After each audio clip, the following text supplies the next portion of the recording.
think I take myself too serious. It's not that serious.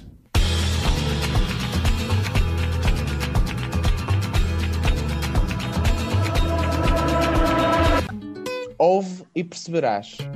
Os jovens também têm opinião. Este país não é para jovens.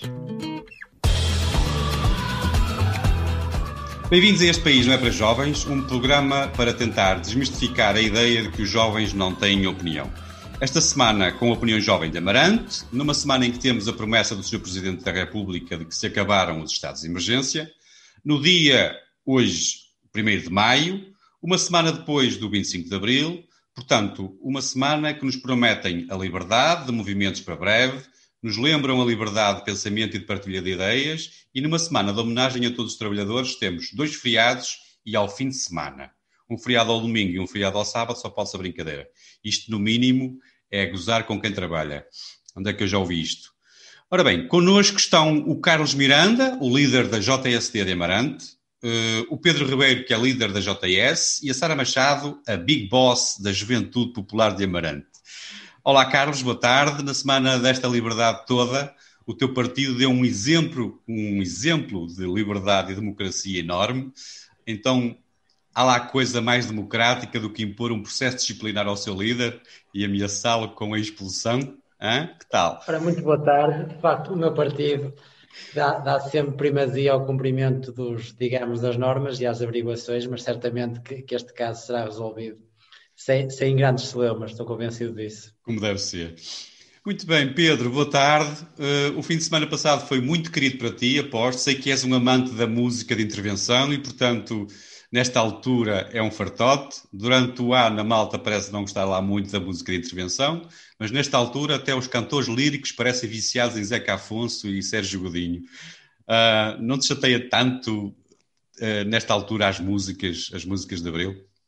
É muita música de Abril? Olá, boa tarde a todos.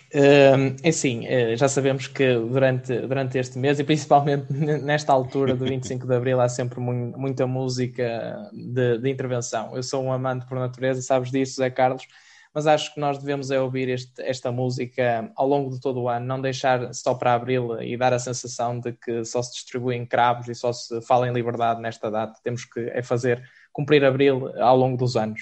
Muito bem. E ao longo do ano, era isso que Sim, exatamente. Era isso que querias dizer. Sara, olá. Tu deves estar radiante, não? O presidente do teu partido quer prender toda a gente que não tenha justificação para ter uma piscina com o IRS de ordenado mínimo. Portanto, eu concordo, porque eu também tenho uma piscina. Pô. Boa tarde a todos. Mas isso não vai dar depois muito trabalho aí no tribunal?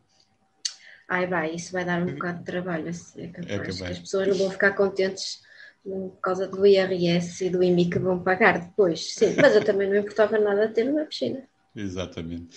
Vamos lá avançar então para os temas da semana, mesmo que seja com um enriquecimento ilícito ou um branqueamento de capitais. Avançamos para os temas que os jovens de Amarante querem trazer esta semana para a sua ganda cena. Esta semana começamos com o Carlos Miranda, que nos quer falar de pescado.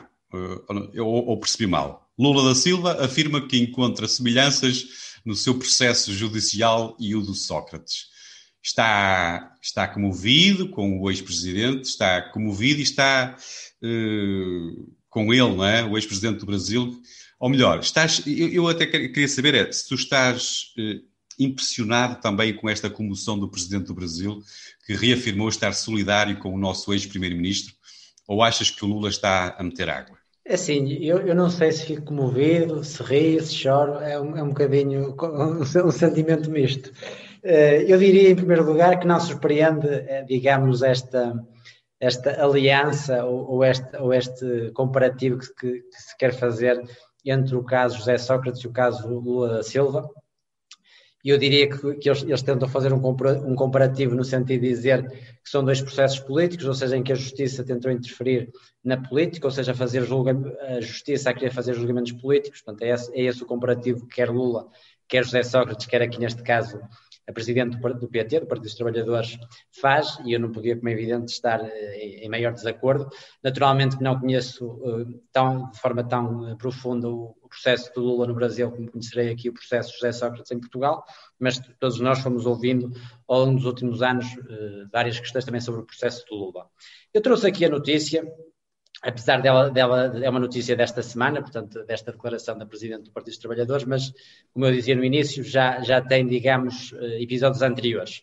E aquilo que em primeiro lugar, eu diria é que, de facto, esta declaração também nos demonstra bem porque é que Jair Bolsonaro também é Presidente do Brasil, não é? Quando a alternativa política que se colocou na altura baseia-se neste tipo de afirmações tão disparatadas, está também justificado porque é que realmente no Brasil Jair Bolsonaro também foi eleito, quando a alternativa é esta.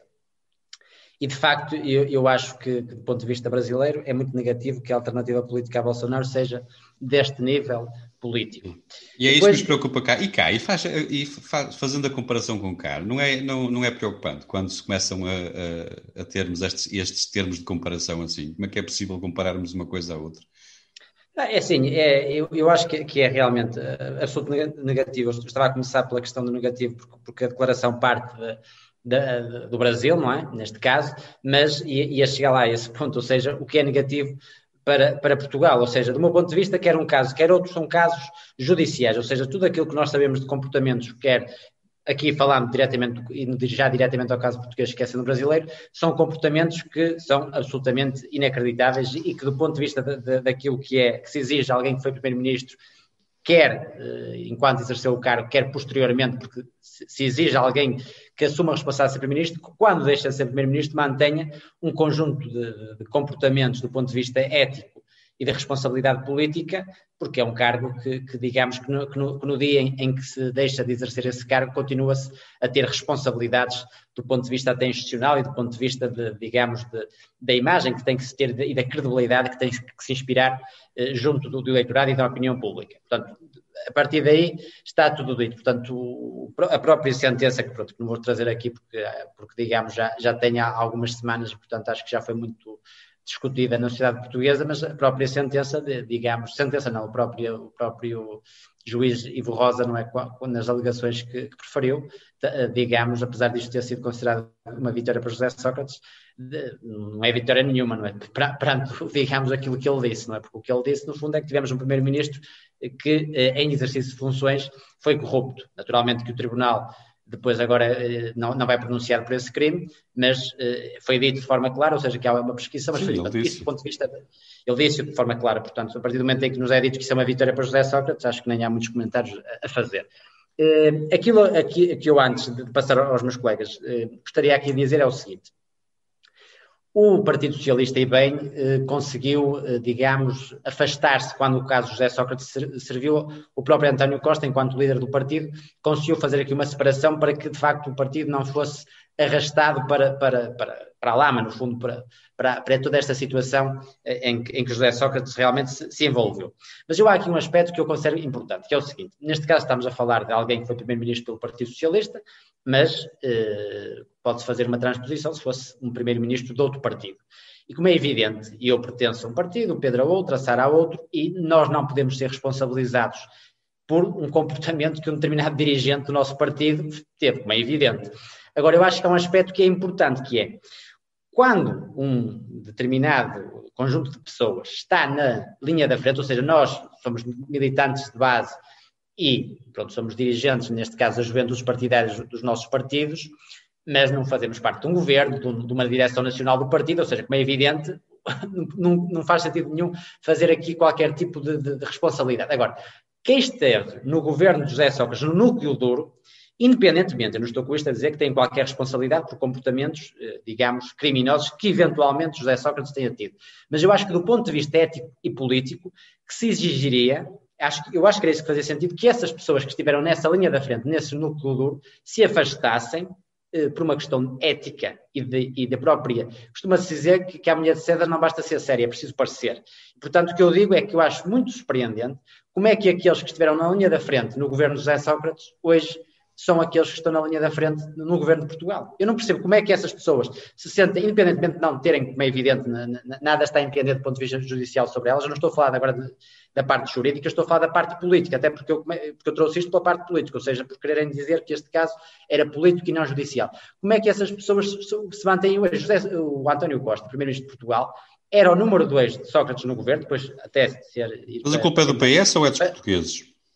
A culpa, neste caso, acho que é do Partido Socialista e dos portugueses, porque é evidente que o Partido Socialista está com estes protagonistas no poder, porque os portugueses os elegeram, como é evidente. Portanto, eu acho que há aqui uma responsabilidade dupla. E eu acho que isso é muito negativo. Aliás, eu diria que eu não acredito que num país europeu, com uma democracia consolidada, que um caso destes fosse realmente... Não, há muitas coisas. É que passaram poucos anos desde isto. Ou seja, eu considero que o Partido Socialista, como partido, e os seus militantes não podem de maneira nenhuma ser enlameados por causa de um eventual comportamento do seu dirigente, portanto isso não está em causa. Agora, eu acho que fazia muito mais sentido haver uma renovação, e eu estou a dizer isto no caso do PS, mas se fosse no caso do meu partido, é a mesma coisa, ou no caso do CDS, ou no caso do outro partido. Eu acho que quando os protagonistas políticos estão ligados a um caso desta gravidade, que deveria haver uma renovação. E eu acho que a própria, José Carlos, como disseste, a questão é também do eleitorado português. Eu acho que o próprio eleitorado português deveria exigir essa renovação quando existe esse tipo de casos. Por isso, eu acho... Deixa-me ouvir o Pedro, até porque, quer dizer, é curioso, é que eu estava aqui a ouvir-te falar e os temas que vocês, as vossas grandes cenas hoje, até parecem todas interligadas, porque eu estava aqui a ouvir, tu estavas aí a falar e eu estava a ligar, as coisas parecem todas interligadas e, portanto, deixa-me já passar ao Pedro, porque, entretanto, tu, se calhar, depois do tema do Pedro, também podes voltar outra vez a falar nisto. Olha... Pedro, o Lava Jato e a Operação Marquês são a mesma coisa? É assim, nós se formos a avaliar, até porque eu não conheço muito bem a Operação Lava Jato da mesma forma que o Carlos aqui também referiu, mas por acaso havia há pouco tempo uma série na Netflix que se chama O Mecanismo, que retrata a Operação Lava Jato, e portanto fiquei assim a perceber um bocadinho mais sobre a Operação Lava Jato. E de facto encontram-se aqui algumas semelhanças com o processo Marquês, principalmente porque envolvem quer o ex-presidente Lula da Silva no Brasil e em Portugal o ex-primeiro-ministro José Sócrates. E eu aqui, porque a justiça também não é a minha área e eu não vou aqui defender nem Lula da Silva nem José Sócrates. Aliás, para que fique claro, na minha opinião, eu acho sinceramente que estão de certa forma envolvidos e ligados aos processos da qual são acusados. Até porque existem escutas, existem muitas coisas que todos nós conhecemos, todos nós ouvimos, e portanto nós sabemos bem que existe algum envolvimento. E se existe esse envolvimento, eu acho que devem de facto ser punidos por isso. E portanto aqui a questão, e o Carlos tocava nessa questão, de facto o PS, na minha opinião, fez bem afastar-se deste processo, afastar-se de José Sócrates, porque eu acho que nos diferentes partidos em Portugal, ao longo dos últimos anos e ao longo dos anos, nós tivemos pessoas nos vários partidos políticos que se aproveitaram dos partidos políticos para estarem, de certa forma, envolvidas em esquemas e para resolverem, de certa forma, eu vou por aqui nestes termos, a sua vidinha e para tratarem da sua vidinha.